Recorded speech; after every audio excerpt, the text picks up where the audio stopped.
如你要揾工嘅話，會去邊度揾呢？我估好多人都會話上網揾工咯。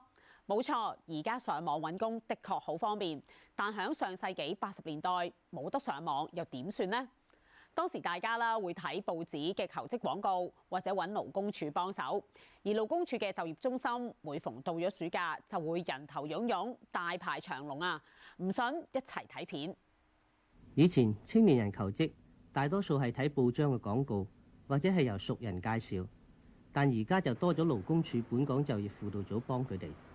每年呢個時候係該組最繁忙嘅時候，每朝早喺佢哋嘅15個辦事處門口，經常可以見到一啲輪候登記嘅人。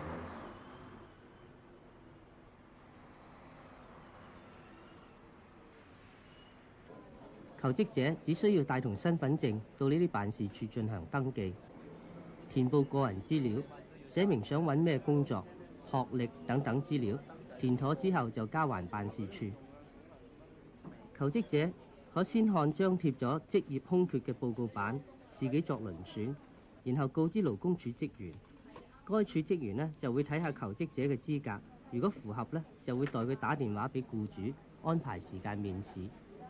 至於求職者能否被錄用，就視乎自己嘅表現啦。舊年就業輔導組曾經為37000多人成功咁揾到工作，而今年頭4個月亦有超過1萬人透過佢哋嘅服務獲得工作。除咗就業輔導組之外呢，勞工處仲有青年就業輔導組，佢哋安排嗰啲行將踏入社會工作嘅中學生參觀各行各業，使佢哋可以親身體驗實際工作嘅環境，聆聽各業嘅錄用條件、訓練同埋晉升機會嘅第一手資料。呢項活動比較展覽同埋講座，更能夠進一步豐富同學對實際工作世界嘅認識。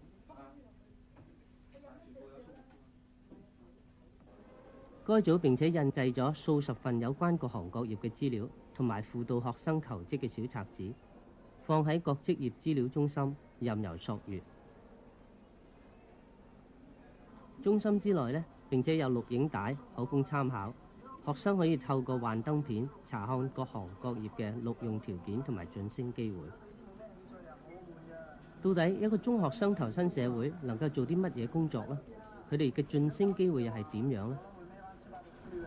喺香港嚟講咧，中五嘅畢業生嘅出路咧，首先如果喺講係銀行界咧，就可以做出納員啦，再次晉升到去文員啦，然後最後可以去到分行嘅經理。咁喺商界咧，通常佢哋第一步嘅咧都係做初級嘅文員，然後晉升到去部門嘅主管，例如業務部啊、採購部啊或者會計部。咁喺佢哋嘅晉升嘅機會，好多時係有好多嘅因素而影響到佢哋嘅。第一係本身嘅興趣同埋性格啦。如果佢哋做嘅工作同本身嘅興趣同埋性格有啲距離嘅時候咧，佢哋往往都唔可能集中啊，因此影響到佢嘅表現啦。喺第二方面就係佢業餘嘅進修啦。每一項工作都有特別嘅需求，如果佢哋可以利用公餘嘅時間進修一啲特別嘅課程，咁對日後嘅升職機會就有好大嘅幫助啦。